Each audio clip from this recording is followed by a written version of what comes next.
EFF leader Julius Malema and Floyd Shivambu set to lead a march to the SA Health Products Regulatory Authority in Tshwane today.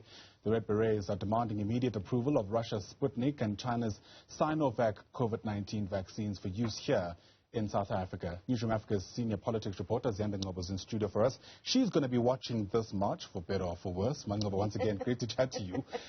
And there's been so much that's been said about whether it's even thinkable to be gathering if the calls by the EFF are successful, given where we are with the pandemic. Look, I think the calls will be successful if the June 16 Youth Day commemorations are anything to go by. If you saw the numbers that came out to the EFF rally there.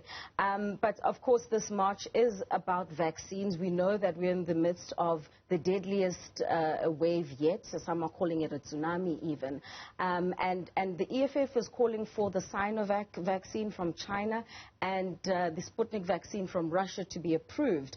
They're arguing that SAHPRA, which is obviously the Health Regulatory Authority, which basically checks the efficacy, the quality, and the effectiveness of the vaccine, they're accusing SAHPRA of, one, having a conflict of interest. One of, the leaders in SAHPRA, Helen Rees, they're accusing her of being in a conflict of interest because her husband is a director at Aspen, which is why they're claiming that the J&J vaccine is being prioritized. But also the EFF is saying that SAHPRA is deliberately not wanting to approve this particular vaccine. And you'll know that Malema was here in studio on Channel 405 earlier on this week. And let's listen into what their arguments are.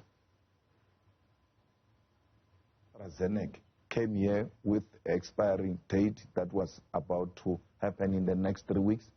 That no world suffered that. We suffered that because we were led by fools. We inspected a paper that was supposed to tell them this thing is not in good condition before it left India. We are throwing away 2 million doses now from J&J. No country has suffered that. So from the handling of this vaccine program, it has been one mess after another. And it's very clear there is no program by government to vaccinate our people, because other countries, they don't have vaccine because they can't afford, because of vaccine apartheid, where the rich get the vaccine and get more than what they actually require, to the exclusion of the poor countries.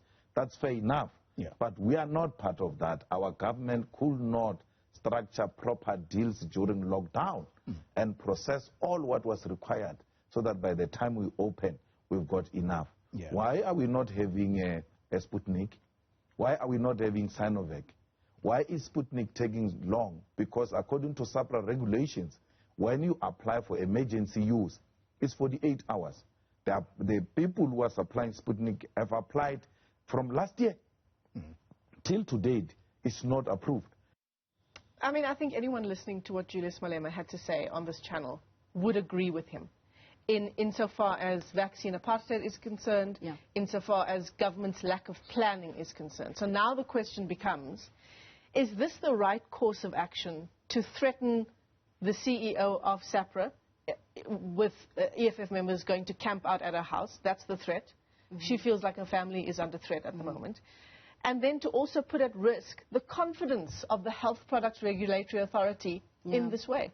Yeah, I mean, and certainly there have been numerous responses actually to the EFF. I'll tell you, yesterday, Acting Minister in the Presidency, Khumbudzo Ntshavheni, also responded to say, do not be fooled into thinking that the South African government does not want vaccines from China and Russia. She even said, we're not married to any country. She said, in fact, with regards to those vaccines, they're in the last stages of approval by SAHPRA. And so when you speak about the legitimacy and the trust then that the public has in SAHPRA, I think she was speaking to that to say they also have a responsibility to ensure then that this vaccine is effective, that it's also safe for South Africans. That's the key mandate of SAHPRA ultimately. But also, SAHPRA has been saying repeatedly that another reason why it's taken so long with the Sinovac and the Sputnik vaccine is because there was a lack of data coming from Sinovac, from China China and Russia with regards to the vaccine. Now, when you look at the effectiveness of the vaccine, yes, Sinovac was effective for the original strain of COVID-19 that broke out in Wuhan. What they're looking at now is whether or not these vaccines will be effective for this new strain, the SARS-CoV-2, which is exactly why then the process has taken long, because they're saying they haven't been forthcoming with giving that data so that they're able, as a regulatory body, to do their work. And the CEO as well, speaking on this channel earlier this week, explaining the process that SAHPRA needs to go through before releasing a vaccine onto the market. We have numerous engagements with them. Whenever they provide us data, we review that as expeditiously as we possibly can, and we get back to them and we say, here are more data that we require, or here are some of their queries, and they need to provide us that. And if the data is not satisfactory, we are not able to make a decision, because our mandate is to ensure that every single vaccine that's available in this country, it does meet those qualities of the fact that it's safe, that it's an effective vaccine, and that it's a quality vaccine. If those are not satisfied or satisfactory to us as a regulator, we cannot make a regulatory decision. So, Ziyanda, when all is said and done, it looks like the EFF is going ahead with their plans. What do we know about what is going to happen practically very quickly today? Well, they are going to start off. They're going to be starting off at a meeting point at a park early this morning, where they'll then march to the SAHPRA offices. Of course, the Tshwane Metro Police have already issued out a statement as to which areas will be affected and which routes will be affected.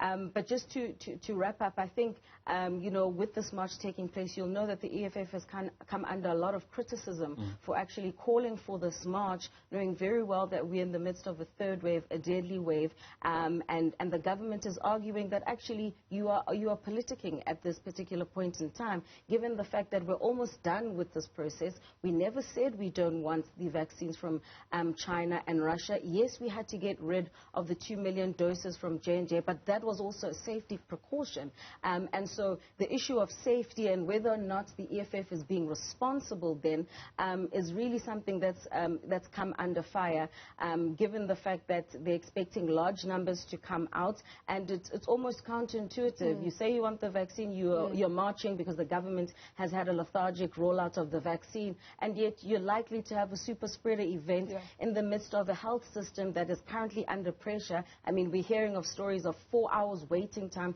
for ambulances just to get people into the hospital. Doctors are now having to make a difficult choice as to who gets to live and who they need to prioritize, because we're running out of oxygen in our hospitals in Gauteng. The Gauteng Premier is saying 1 in every 3 people in this province has COVID-19, and we still haven't reached the peak. So how responsible then is it to be marching when we've seen this week as well teachers being vaccinated? The process, the government, it seems to, after the pressure from the public, really be ramping up its efforts. We'll have to see, Ayanda, what happens then on the streets today. Absolutely. We'll be there with you every step of the way. Let me thank you for now for coming in and getting us that much needed context. Ziyanda Ngcobo is our senior politics reporter here on Newzroom Afrika.